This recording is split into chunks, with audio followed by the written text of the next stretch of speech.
أعوذ بالله من الشيطان الرجيم بسم الله الرحمن الرحيم محمد رسول الله صدق الله العظيم وصدق رسوله النبي الكريم.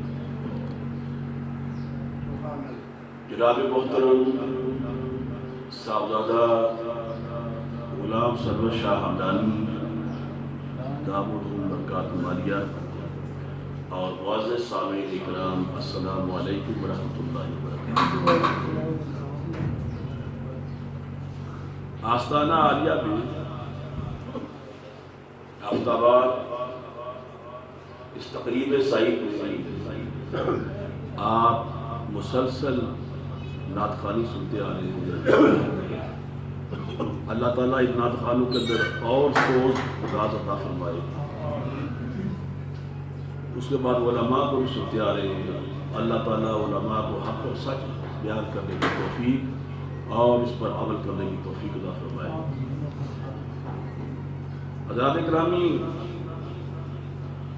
مسلمان کو ایک چیز ازبر کر لینی چاہیے کہ قبر کی نجات کس چیز پر ہوگی.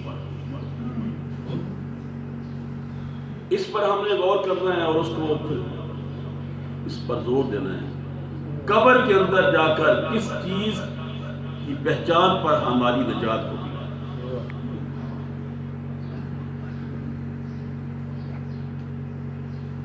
آپ نے اکثر یہ سنا ہے کہ اور پڑھا بھی ہے کہ قبر کے اندر 3 سوال ہوں گے. امام بخاری رحمۃ اللہ علیہ، امام مسلم رحمۃ اللہ علیہ نے اپنی کتاب کے اندر صرف ایک سوال لکھا ہے کہ ایک سوال پوچھا جائے گا. اور صحیح بخاری اور صحیح مسلم کے بعد جو نیچے درجے والی ساری کتب ہیں ان کے اندر 3 سوالوں کا تذکرہ ملتا ہے. 3 سوال پوچھے جائیں گے. اور ہم نے امام بخاری رحمۃ اللہ علیہ اور امام مسلم کی کتاب کا جو ایک سوال ہے اس کو اور دوسری کتب حدیث کے اندر جو درج ہے کہ 3 سوال، ہم نے اس کے اندر اب تطبیق کرنی ہے کہ کیا ہے.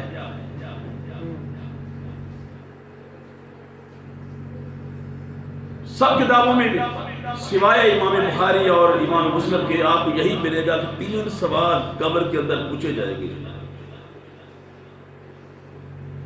لیکن اماموں نے، جو بڑے امام ہیں، انہوں نے کہا ایک سوال پوچھا جائے گا. اب میں صرف مختصر سے وقت میں اس کی صرف تطبیق کروں گا.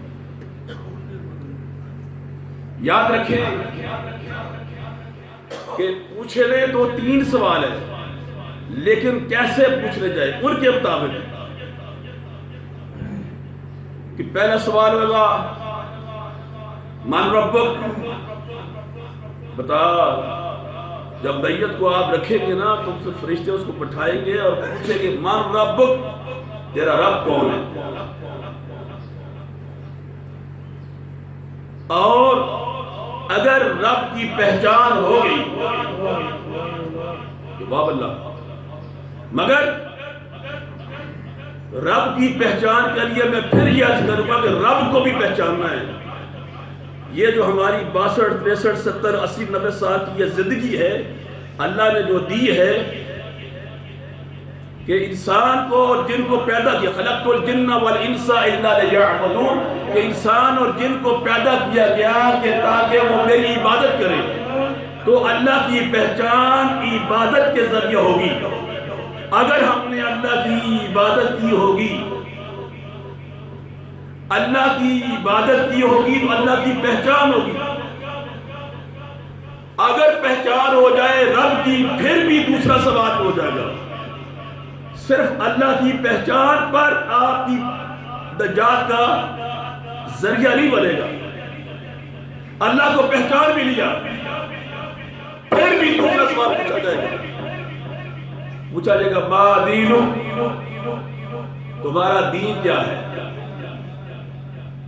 اگر ہم نے اپنے دین کو سمجھا ہوا ہوگا دین کو پھیلایا ہوگا، دین کو پڑھا ہوگا، دین کو دوسروں تک پہنچایا ہوگا، دین پر عمل کیا ہوگا، دین کے لیے سختیاں مصیبتیں چھین لی ہوگی، تو پھر دین کی بھی پہچان ہو جائے گی۔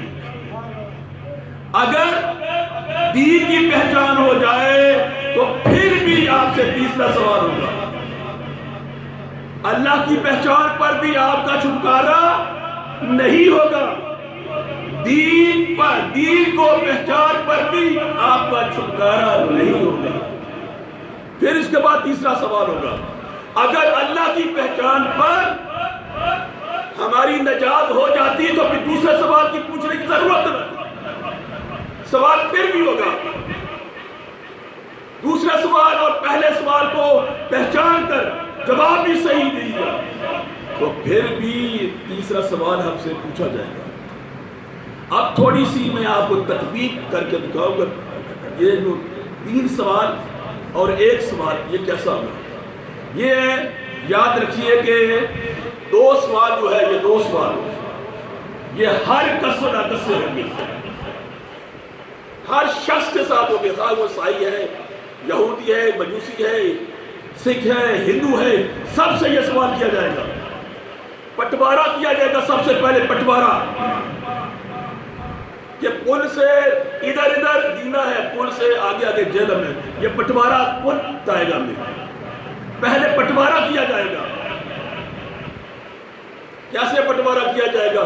ہاں جی، من ربک، سارے تو ظاہر ہے خدا کو تو نہیں مانتے، عیسائی اور یہودی تو مانتے ہیں، مسلمان بھی مانتے ہیں، جو رب کو ماننے والے ہوں گے ان کو کہا جائے گا سائڈ ہو جائے۔